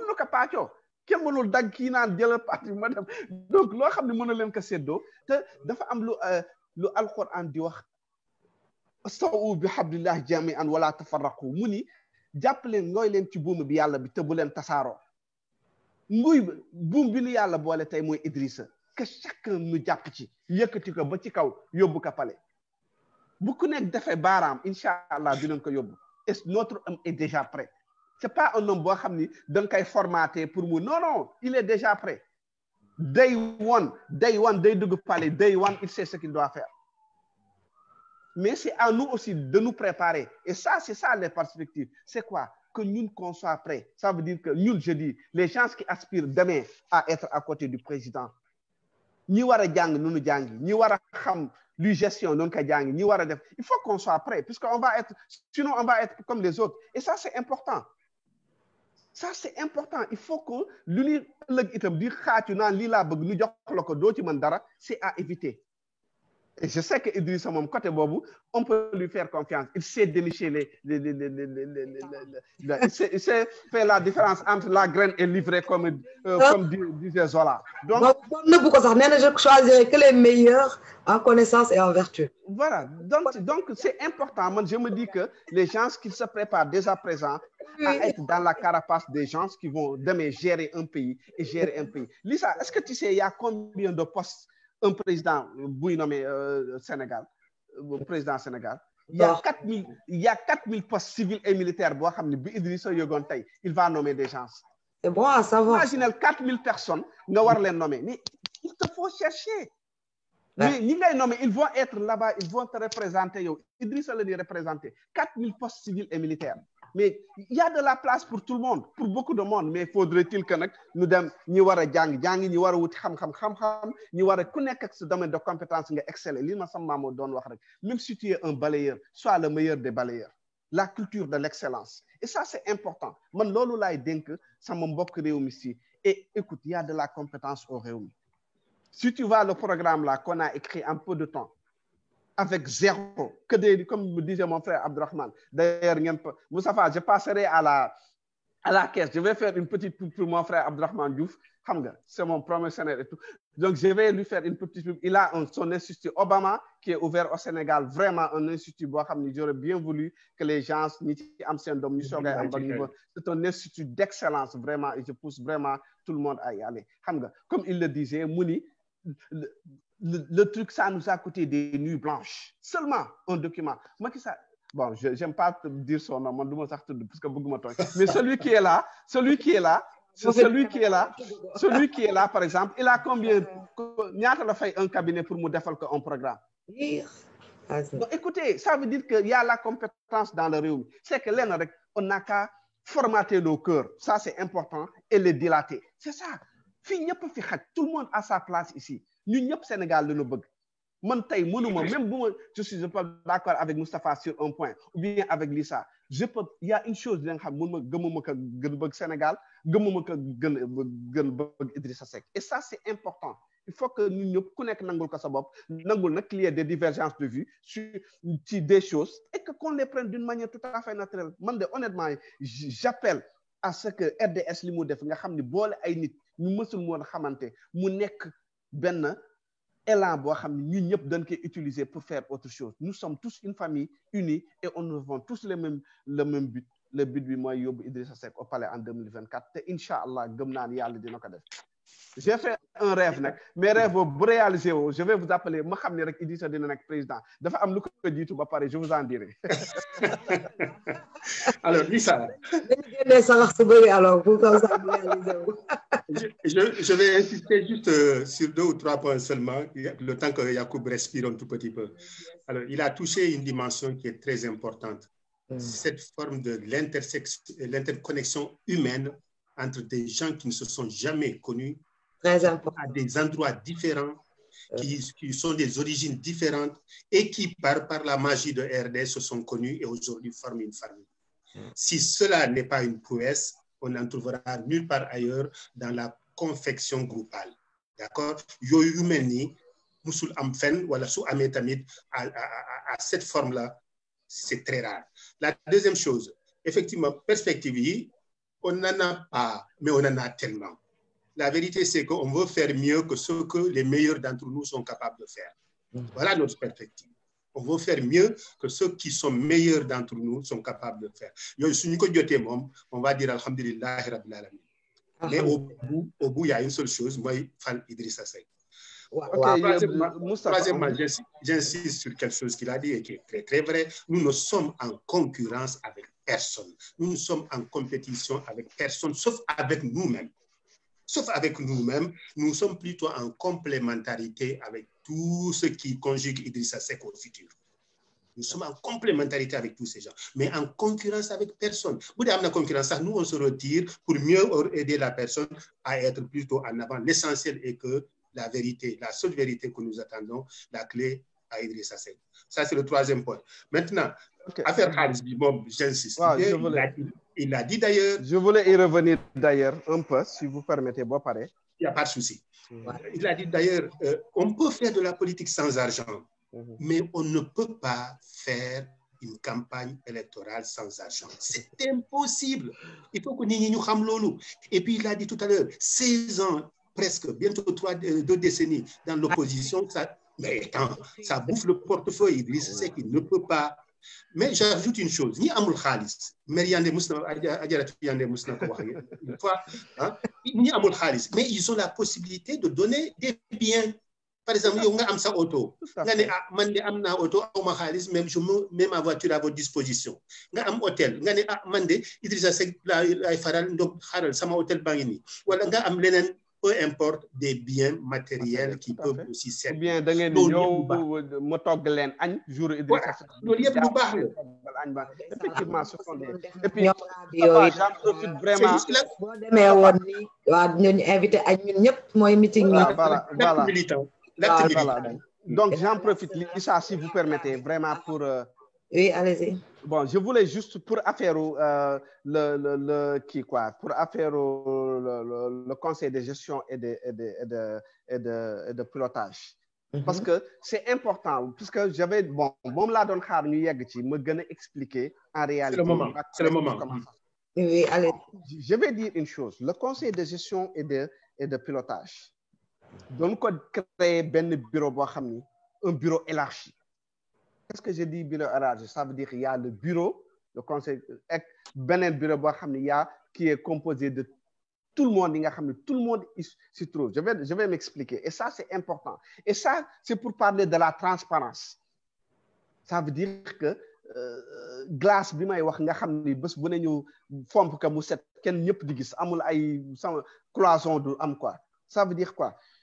Il y a le bureau, like président, vice-président, secrétaire général adjoint. Il y a des gens qui s'occupent du marketing, du merchandising, des grands comptes. C'est le bureau restreint. Voilà. Mais il, non, pas restreint, il est plutôt élargi. Mais par contre, on a divisé diaspora en département. Par exemple, dans l'Afrique du Nord, par exemple, il y a Tra et Yassine Dubo ñoo fa nek. Par exemple, Afrique de l'Ouest, zone 1, il y a Gambie, Guinée-Bissau, il y a Djarasen qui est là-bas, il y a truc. Asie, Moyen-Orient, il y a Mbindef Ndiaye qui est là-bas, ak Nyan, ak Diagne. Par exemple, zone 2, il y a Madjemb au Burkina, à Côte d'Ivoire. Donc, zone 3, il y a Morlo. En fait, on a divisé l'Afrique. Tous ces gens-là font partie du bureau élargi. Ça veut dire que nous, tous ces gens-là, je veux dire que on travaille à l'horizontale. Ça veut dire que tous ces gens-là ont donné participer du hall, ce qui se passe dans les bureaux. Quand on a les réunions du bureau, le bureau est élargi. Ce bureau élargi-là, ce que je dis, c'est ce qui amène la transparence. Quelqu'un, par exemple, qui est au Gabon, Cheikh Kayré qui est au Gabon, par exemple, il est au même niveau d'information qu'un Yacoub Seck qui est aux États-Unis. Il est au même niveau d'information qu'une Mama Yandé, par exemple, qui est au Sénégal. Même chose que Matar Ndoumbe. Et là, vous me permettez vraiment de tirer mon chapeau à deux personnes. Ni déclinaison au Sénégal, à savoir le président Matar Ndoumbe et ma chère Mama Yandé. Honnêtement, parce que l'unité, ça tourne autour de ces deux personnes. Parce qu'en réalité, que ce soit dans la diaspora ou ailleurs, ça va vers ces gens-là. Et des gens pétris de qualité, je vous dis. Moi, affaire bidou extérieure, honnêtement. Dans les CGP, en plus du bureau élargi, il y a quand même un petit comité, un peu restreint quand même, parce que sinon, si vous devez travailler en non, c'est l'inclus. Non, tu sais, il y a le bureau exécutif, c'est vrai. Voilà, mais ce bureau exécutif-là, oui. Comme on dit, tu sais, exécutif, c'est comme un exécutant, comme on dit. Dans les centres, quoi, plénière, moi, décidé le grand bureau, mais ce bureau-là, c'est exécutif parce que nous donnons exécuter en réalité ce qui a été décidé en plénière, en bureau élargi, nous décidons d'accord. Bon, of course, il y a des gens il faut que nous ayons des postes qui permettent l'exécution de ce qui a été arrêté, quoi. Mais en réalité, je veux dire que l'inclusion et la transparence voudraient qu'aujourd'hui, un Cheikh Kayré qui est au Gabon pourrait savoir qu'on a mis 200 000 francs dans le compte, ça a été versé tant. Tu comprends? Par exemple, qui n'est que Madi Dian, si c'est qui est en Espagne, pourra savoir qu'on a mis tant. Tu comprends? Djadjindaou qui est en Italie pourra savoir qu'on a mis tant. Et En fait, c'est cette transparence-là et cette ouverture, pour voir que nous, on est dans la transparence. Il n'y a presque aucun pays au monde, tu ne peux pas savoir ce qui se passe dans le comité de pilotage. Tu ne peux pas savoir ce qui se passe. Et en plus du trésorier, en plus des commissaires au compte, comme nous qui ne font même pas partie du bureau de RDS. RDS, on les a mis dehors. Ça veut dire beaucoup, ça veut dire que ce sont des gens indépendants et qui vont faire des rapports sans complaisance. Donc, ça veut dire que non seulement en interne, on est très... mais en externe, on permet à des gens de venir auditer, regarder ce qui se passe exactement dans ce que nous faisons. Et ça, je ne dis pas, mais c'est vraiment une manière de vouloir montrer à tout le monde que nous sommes transparents. Et encore me répéter que tout cet argent-là, ça va dans le compte du Réumi. Ça va dans le compte du Réumi. Tu comptes Réumi le diable. RDS a mon compte. Le trésorier, il est au courant de ce compte. Le président, il est au courant de ce compte. Donc, je veux, please, Idrissa Hamnani compte bi amna. Idrissa Tal Hamnani compte bi amna. Compte Réumi le du compte RDS. RDS a mon compte. mu leer képp ku jël sa xaalis xam ne sa xaalis ci foofu la jëm te xaalis boobu benn nit mënu ko génne ñaari nit mënu ko génne ñetti nit mënu ko génne. Il faut une multitude de signatures. D'accord. Il faut des signataires. Ok, il n'y a pas plus sûr que ça quand même, hein, doyen. Ben, vous savez, hein, vous imaginez le nombre de pays de la diaspora. Si vous n'avez vraiment pas envie de la lisibilité, de la traçabilité, vous dites à une délégation dans ces pays-là, il faut être raisonnable. Franchement, si nous sommes allés jusqu'à pouvoir ou vouloir avoir des représentants dans chacun de ces pays, c'est que franchement, la doctrine, c'est cette lisibilité, c'est cette traçabilité-là. Il me voit à Japon, à Côte d'Ivoire, à Mali, des représentants qui sont là, qui suivent le cheminement de l'argent de A à Z. Franchement, franchement. Bien sûr. Hein? Alors, non, il faut... Il y a ce souci. Donc, Lisa, ce 100 000 francs, il y a ne t'en fais pas, dis-le fait, ok? Maintenant, il faut des 200 000 là. Non, pas que 100 000 quand même. Oh, d'accord. Comme la Ligue de Bobo. En tout cas, dans l'idée, pourquoi vraiment. Non, really. Et puis, tu sais, Lisa, il y a une chose, quoi. Le retour d'investissement. Le retour d'investissement, imaginez Idrissa à la tête du Sénégal. Sénégal, bu am pétrole, bu am gaz, bu am or, Idrissa est président. Nous n'avons pas une appel. Oui, c'est ça. Et puis, le retour d'investissement, vraiment, parce que je vais vous dire une chose, 2024, Moustapha, ce n'est pas demain la veille. Il reste quelques années quand même. Peut-être pour nous, c'est demain, parce que nous avons envie de faire quelque chose. On a hâte que Idrissa soit là, mais c'est un bon bout de chemin.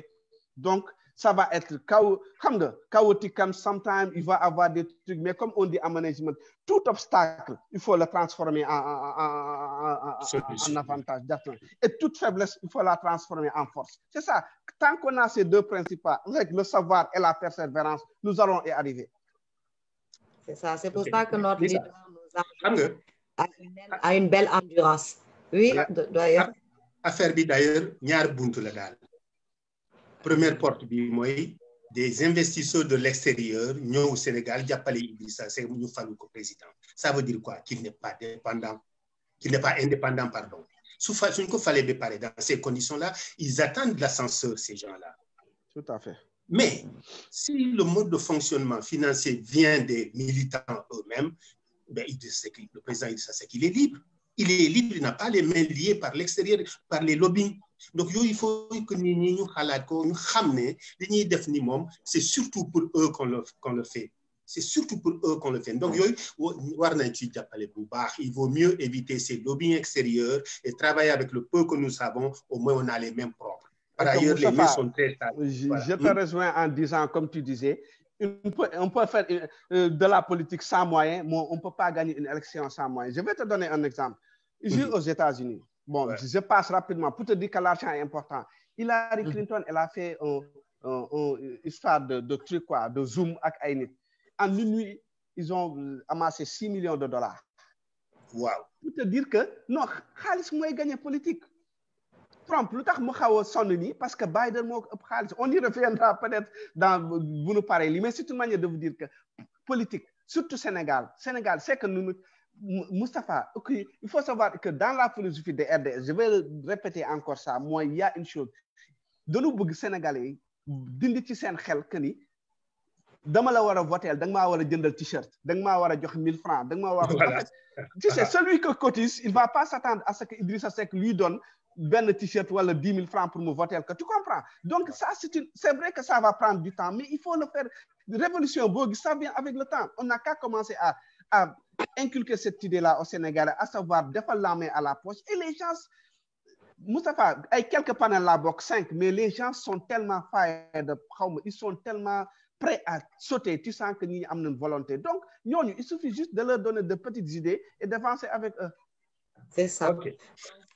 Il y a aussi loolu la xam nga militantisme c'est ça il y a toujours des idées yi nga xam ni boo leen koy développer ça dañuy dem ba ñun ñëpp dañuy formater noonu quoi on attend quoi que ce soit que sur soi-même quoi donc mooy loolu aussi c'est une idée bien américaine xam nga aussi bul fàtte dafa nekk nag te xam nga fii gars yi dañu tàmm di xaar toujours ñu leen di defar yéen nag voilà moo ni bi ngeen tàmm xanaa ngeen defaral quoi Sénégal boog foofu la non mais gars yaa ngi koy defar Lisa je vais te dire les gens cotisent honnêtement au Sénégal gars yaa ngi cotiser madame le fait de changer leur mentalité c'est-à-dire de ne rien attendre de la politique comme ça une politique voilà où on est passif quoi très bien donc on va Lisa. aller aux États-Unis doyen.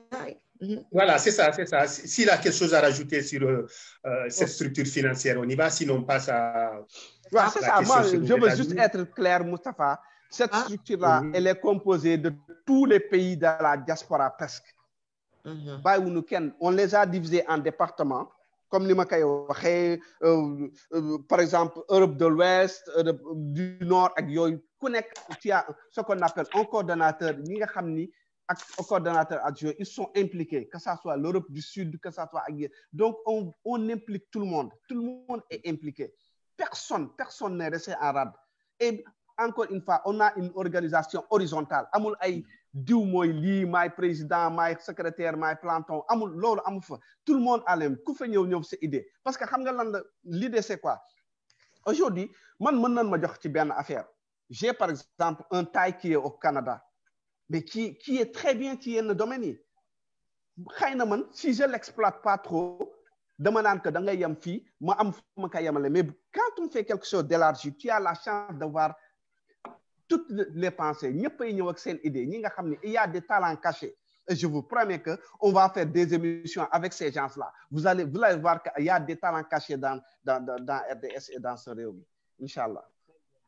D'accord, merci beaucoup pour cet éclairage et analyse boobu nga def noonu léegi tey dañu war a dellu nag réew mi États-Unis n'est-ce pas xam nga yéen fi ngeen nekk te vraiment waaw man xam naa dëkk boobu moom yaatu na yaatu bi xam bu ñu mayoon visa ñun ñëpp lu tax dëkk ba fees donc léegi naka ngeen di def xam soog c'est compliqué je veux dire naka ngeen di def léegi pour voilà pour mën a dérouler seen politique orange foofu maanaam pour le président de SEC ak fan ngeen si tollu daal maanaam ndax am ngeen ay yu bees ay dafa gën a dynamique wala dafa daanu wala dara bu kon nañu xam état bi réew mi. Ok je dirais que am na benn kii boo xam ni dama koy santé yàlla mooy États-Unis ñun fii États-Unis honnêtement je ne me rappelle pas je le dis benn yoon dans notre suñu biir fii que ñu am yenn divergence de vue I don't know yenn étiraillement ça c'est vraiment l'unité et on a la chance d'avoir un coordonnateur qui est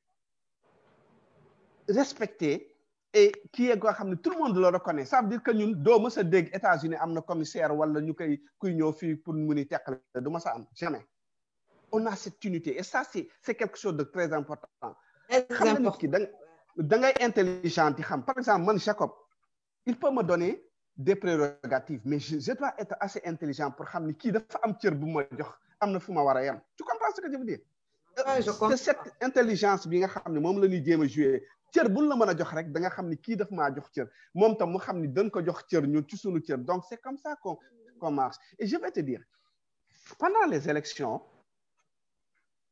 Et c'était une expérience, honnêtement, c'était la première fois que je me suis élection, quoi. Mon idée là, mais bon, j'étais vraiment, bon, Jacob Dom Sénégal, donc on était là avec nos grands amis, donc vraiment, ça s'est très bien passé avec une coalition, bien que, bon, gars, donne-moi ça aussi, quoi. Bon, je ne veux pas trop entrer dans les détails, parce que affaire politique là, parce que on ne sait jamais, mais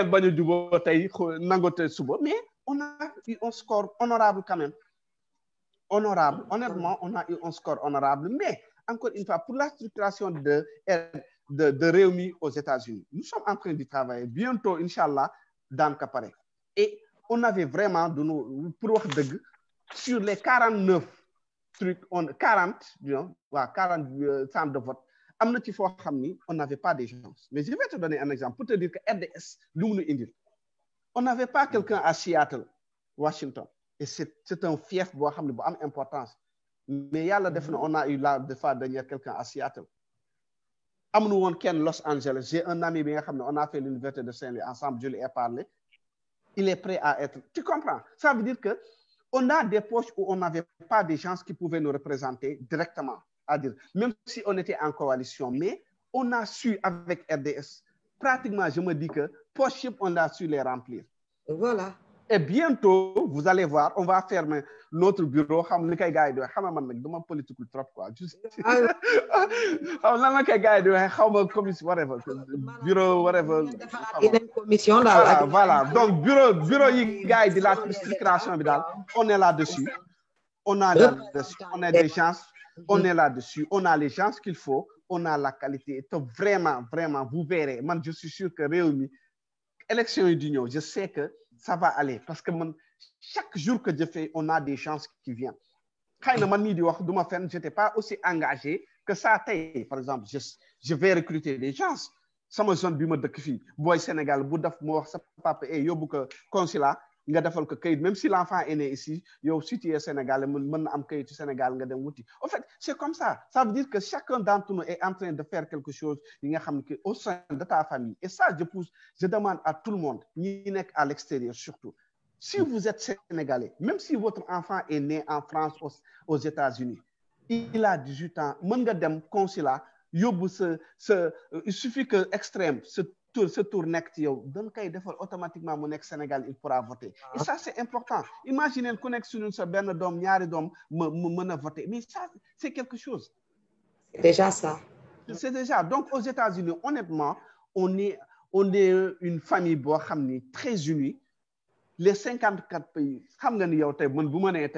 voilà Jacob ni day dem wër États-Unis bi yëpp xool gars yi xam nga mais la magie de ce que nous faisons yaa ngi Sénégal Moustapha ngi France maa ngi fii on peut se parler. On a des conférences call yi nga xam ni dañuy toog waxtaan xam nga échanger ni ak ni ku nekk état bi ki nekk état bële. Bon, si on a l'habitude yenn fief yi nga xam ni y a beaucoup de Sénégalais nag bon Jacob il va de temps en temps vraiment il faut vraiment lui tirer un chapeau. Moo tax man Jacob xanaa may wax ñii la naan sa xarit la ou pas mais honnêtement c'est un homme dafa am ay qualité quoi. Et ce que maman Yandé m'a dit la fois dernière nit ku oyof nit ku baax nit ku en fait honnêtement man nit toog na di ma ko wax une personne ñu nekk en conférence call fii États-Unis ñu naan ko yow budul woon yow bàyyi nañu réew mi.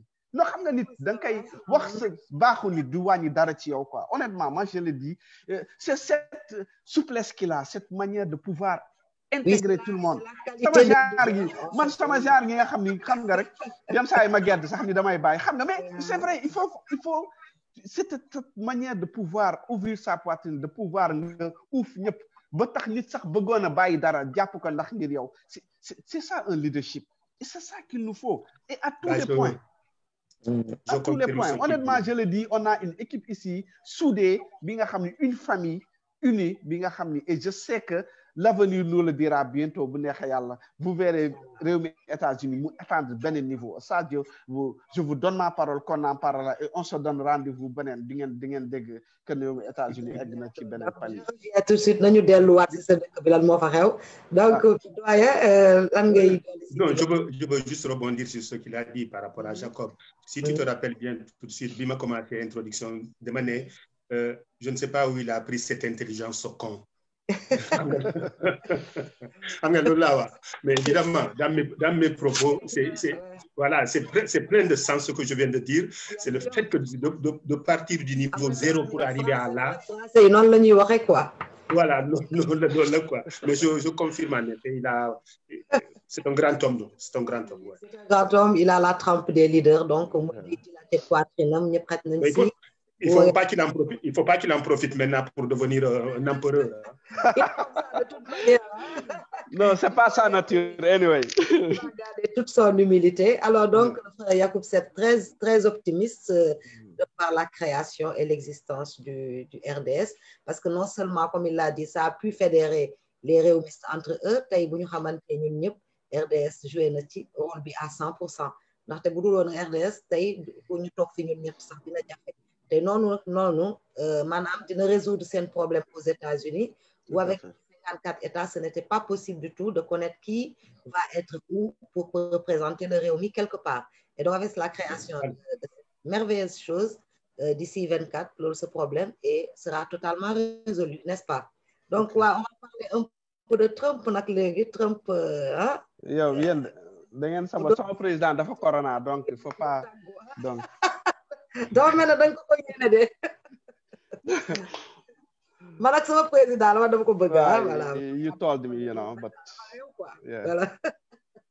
dafa yow donc Trump léegi analyse lan doo ñu may tuuti ci analyse foofu politique bi ni mu demee parce que am na ñoo xam dañuy assimiler tuuti Trump à benn nature Macky Sall man quand on le dit je dis non ils sont des natures opposées à la liberté parce que Trump dafa patriote Trump dafa osé maanaam day assumer lu muy def. waaw côté boobu nag moo ma gën a neex sama waa ji fii nag. bon ok bon loo ci xalaat. bon li ma xalaat mooy ils ont un dénominateur commun. Bon, bien que man kooku man du bëgg ma wax ci moom dara ndax xam nga rek mais bon ils ont un dénominateur commun quand même ils sont venus au pouvoir par accident ça c'est un dénominateur commun qu'ils ont. métti sax choc bu métti la di. donc dama lay wax quand bi ñuy 2016 bi ñuy def élection yi. les gens se disaient que ni Hillary day gagner. Paul yëpp et moo tax on doit pas dormir sur nos lauriers politique amul ay naxante ay xeeb bul xeeb dara. les gens ñu bëri toog seen kër ni duñu voté ji noir yi ñu naan kii day gagné xam nga rek boo ne day gagné sax loolu ngay dem da ngay toog nga bañ a voté. Il y a des états imaginez des états où il y a 6 millions de personnes nga gagné fait par 10 000 voix xam nga loolu c'est 1000 fois rien. Il y a les 3 états yi nga xam le reste belt yi nga xam ni mooy Pennsylvania Wisconsin ak Michigan. Mais total bi mu gagné c'est 77 000 voix si 3 états. si combien de. jigéen la ko seqaloon te xam nga américain ak jigéen quelque part. non mais c'est que bon dafa fekk ni Hillary dafa am benn image bu nu amoon ak Clinton yi avant ñuy ñëw quoi tu comprends. donc en fait ça pas et puis les gens étaient sûrs que waa ji mënul gagner. donc honnêtement il a surpris moom si boppam ba mu duggee ci kii juin la commencé moom il se disait qu'en octobre day génn du nekkati dina fekk ñu gagné ko mu génn il voulait juste entrer pour def son show mu dugg affaire bi di avancer ba affaire bi bett ko c'est pourquoi il a été très surpris d'être président honnêtement je sais que démb bu doonoon tey du ci dugg mais quant à élection yi fii nag fu mu toll bon tendance bi je dirais bien la bonne tendance sama candidat Joe Biden fi mu ne nii daal moo ñuuru daal que affaire yi jëm na ci moom. waaw mais nag saboté nee na dafa tooy quoi. Yacoub, tu as dit quelque chose tout à l'heure. qu'il n'est pas daf ko dese voilà un peu de vigueur quoi dans ce qu'il fait. est-ce que yéen tam c'est comme non xam nga la sagesse elle est importante da ngay xool rek ñu Sénégal ñi fay cëpp-cëppi ak Idrissa Seck du benn en fait quand tu connais l'état comme un état marche doo cëppi état du caaxaan de Lissa billaay bala ka nga doon xam yow te ñu namale dara ci état bi wala ñu jox la yenn responsabilité c'est là où tu vas di nga toog jàpp sa bopp naan bu ma yëgoon ma toog fee di ci suuf mais c'est vrai l'état c'est pas du jeu boo duggee écoute je vais te donner un exemple États-Unis aujourd'hui Texas est-ce que xam nga économie Texas ça fait 4 fois l'économie de la Russie. Texas, économie Texas, ça fait 4 fois l'économie de États-Unis. D'où quoi. Je veux dire que si tu vois que les États-Unis ont un moyen de pression sur tout le monde, c'est parce que de nous am doole. New York, économie même, presque moins économie Canada, voilà 5 fois, something like that, si je me rappelle. Ça veut dire que les gens ici, de nous am doole. Bon, boo nekkul fii nag da ngay toog si biti di door sa dënn naan waaw ñun liberté mais écoutez état du ay waxi c'est pas du slogan quoi je veux dire. Voilà. États-Unis de affaire de slogan. Donc Biden il peut pas venir et puis c'est une tactique. Ce gars-là il est venu di wax lu ko neex bu nu ne corona mu ni corona amul bu ne science mu ni gëmul science.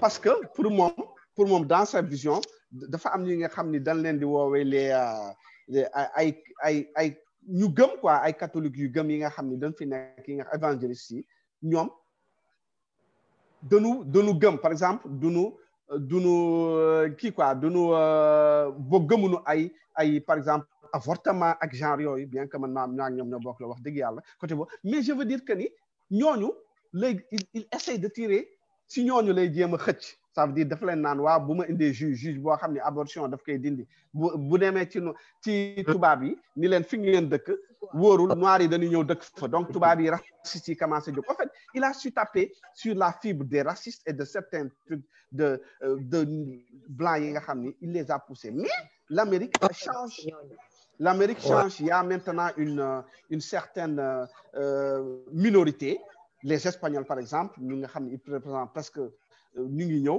ñooy moom Amérique c'est sûr il y a les noirs aussi ñu commencé donc Amérique dafa commencé mix moo tax moom équilibre boobu nag moo ko sonal ça veut dire il fait appel à une partie de Amérique ñëpp raciste lu partie bi muy def appel ñooñu koy wiisu mais am na partie boo xam ne duñ ko wiisi parce que ñoom ils sont pas racistes mais je pense que la tendance te yal na ko yàlla def mooy que ni Biden moom mooy gagné quoi parce que boo xoolee ci li ñuy waxal battleground yi à savoir que les états yi nga xam ni les pronostics c'est plus serré par exemple actuellement nga dem Michigan Pennsylvania Wisconsin nga dem par exemple Minnesota nga dem Arizona nga dem même Florida actuellement ak North Carolina I think état yooyu yëpp actuellement les tendances dafa kii soit Biden ëppale ko wala ñu kii donc c'est et puis fii de affaire vote populaire ce qu'on appelle les grands électeurs moo fi am c'est pas un vote populaire. C'est ça. Elle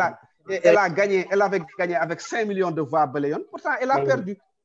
Chaque état bu nekk dafa am nombre de d'électeurs yi nga xam ne grands électeurs yoo am boo ko gagné nga am ko par exemple Florida il y a 29 grands électeurs boo gagné Florida tu as 29 nga dem Californie tu as 55 grands électeurs donc c'est comme ça que ni lanu tërale kii ba donc c'est un peu trop compliqué yenn saa yi da ngay ragal da ngay xam ni mën nga gagner vote populaire mais wóorul nga mën a gagner élection yi et c'est ça un peu trop ce qui fait tiquer les gens quoi. Ok. yow ni jegewu leen kii seen dëkk boobu loo xalaat ci Biden versus Trump. C'est très chaud ici aussi parce que tu sais la politique américaine elle est très discutée en France, très discutée en France. Mais nous avons, notre problème déjà avec Macron par rapport aux autres. Et ça, c'est pas réglé.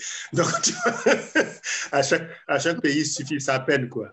Bon, allez, je pense qu'on a assez fait, on a assez dit, on a été assez complet. Juste pour dire ça avant le dernier mot de Yacoub. Ou alors, Yacoub, si tu as un dernier mot avant qu'on... Toujours pour le RDS, par exemple, comme ça, Lucie... loo xalaatoon loo fàtte leeral gars yi rek. Bon je tiens d'abord à vous remercier vraiment pour vraiment l'honneur que vous m'avez fait de m'inviter et que je puisse vraiment apporter tuuti ci li ma xam ak xalaat ci loolu et je sais que ce sera que partie remise parce que bu neexee yàlla dinañu am yeneen occasion yu nu mën a kii et puis di leen wax ni que ni RDS c'est ça, c'est une famille. RDS, c'est nous dans nous.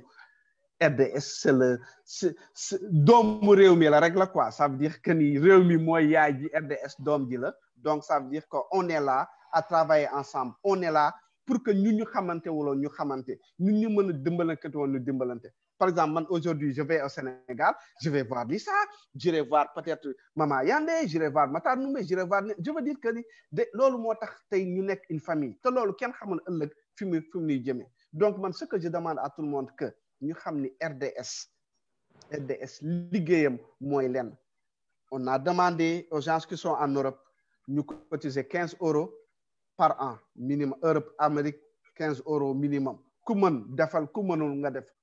Les cotisations en Afrique, ak Turquie ak Afrique 1000 francs minimum ku mën lu ëpp loolu nga def ku am baax na ku amul baax na ku def benn cotisation baax na ku def 100 cotisation baax na ku deful benn tegnu kenn dara deuxièmement ku ko amul itam ça n'exclut pas que nga mën a xam ku ko am wala nga mën a am sa mbokk bu ko mën wala nga am si donc on part de zéro nga bañ a joxe dara comme nga joxe 1000 francs wala 500 comme ni ko Daouda Ndiaye di waxe jaaykatu caaf bi am 500 francs sax bu nu naree jox ñu jël 500 yi duñ ko xeeb ça veut dire que ni xeebuñu dara nous sommes ouverts à tout lii yëpp c'est quoi comme l'a dit bien Moustapha éviter que demain notre candidat soit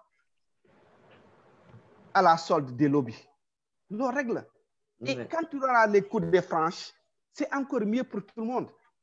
Et ça commence par cas jour bu amee nga xam ni toog na kenn du ko wax ni joxoon naa la 1 milliard léegi jox ma marché tel ou tel ma ci lay dàqati ñu ñëpp ça veut dire que il pourra gouverner d'une manière très tranquille ba pare il nous aidera nous tous à aller man ce que je demande encore une fois que nous sommes ouverts à tout nous sommes ouverts à tout le monde il n'y a pas d'exclusion c'est pas pour rien qu'on a mis le Sénégal et j'ai bien entendu les gens me dire moo leen nga am diaspora non comme du am sens ndax ñun doon am ñaar dërëm est-ce que vous savez que le quart du budget du Sénégal presque diaspora moo ko joxe on donne 1 milliard 1000 milliards par an 1000 milliards 200 combien de familles seraient aujourd'hui ci biti bu dul woon waa diaspora ñoo leen di téye donc ñun mënuñu génne suñu loxo ci Sénégal c'est pas possible bu ñu génnee suñu loxo ci Sénégal musiba am donc on est obligé d'être là xam nga donc quand on me dit waa da ngeen war a yem seen ça me fait rire je ris sous cap quoi je dis non mais c'est pas possible. C'est ça, c'est pas possible, effectivement. C'est pas possible. Donc, ces explications, le mieux comprendre le pourquoi du RDS. Voilà, donc vraiment, je tiens à vous remercier et je vraiment tiens à dire à tout le monde, encore une fois, je le dis en regardant tout le monde dans le blanc de l'œil, l'argent va dans le compte du Rewmi. Xaalis bi ci compte Rewmi la jëm. RDS amul compte Rewmi moo am compte. Ça va être mon dernier mot. Di leen nuyu yëpp. Asalaamaaleykum wa rahmatullahi wa barakatuh. Merci beaucoup, frère Yacoub. Donc, on te laisse l'antenne. Lisa. Parce que les gens qui xam nga compte Rewmi la beaucoup de co-signataires donc kenn sax mënul ñëw jël xaalis bi dem donc loolu moom teg nañ ko côté léegi les esprits sont tout le monde est rassuré c'est ça. Alors, man dugal sama xaalis bu bëri tam xam naa sama xel na dal bu ça 200 000 bi la ñuy xaar bon juste un rappel prenez votre stylo. Si vous n'avez pas le temps de tout prendre, je vais vous donner les coordonnées de nos opérateurs. Et vous verrez que dès lundi, vous pouvez tout de suite commencer votre participation financière. Lisa, je ne sais pas si tu as déjà les coordonnées ou pas, sinon je vais les donner tout à l'heure. Mais prenez un stylo et un bout de papier, on va vous donner les numéros de tous nos opérateurs, Orange Money, Tigo, e-money, Bank of Africa. Là, c'est un peu plus long, mais en général, le plus facile, c'est les opérateurs Orange Money, Tigo Cash et e-money. Je vais vous les donner le temps que vous preniez un stylo. Voilà. Bon, je ne sais pas maintenant. En tout cas, cette émission est disponible sur YouTube et sur halima.sn.com, d'accord? Voilà. Facebook, YouTube, RDS, Diaspora, Merci. Et à ce sujet, je demande vraiment à tous les Rewmistes de partager. Et pour ceux qui veulent, vous pouvez nous retrouver sur rewmidiasporastratégie.com et évidemment sur Rewmi Diaspora TV sur YouTube. Choisir Idrissa Seck. Lisa, tu as choisi Idrissa Seck. Yacoub, tu as choisi Idrissa Seck. Et auprès de vous, tous ont choisi Idrissa Seck. Ils sont de plus en plus nombreux à avoir choisi Idrissa Seck. Mais choisir Idrissa Seck, c'est se lever tous les matins en se demandant si on a assez fait pour honorer cet engagement. Choisir Idrissa Seck, c'est se coucher tous les soirs en se faisant le bilan des idées et des actes posés dans la journée en vertu et en compétence. Choisir Idrissa Seck, c'est se convaincre dans toute la journée, dans tout le mois, toute une saison, qu'on doit se convaincre de l'insuffisance de ce qu'on a déjà fait et qu'on ne peut séduire les autres que par les combats gagnés. Donc c'est à chacun de nous de gagner son combat et c'est ce que RDS a compris et c'est pour cette raison que RDS s'engage davantage pour Idrissa Seck. Alors, si vous voulez vous engager, tenez ce numéro.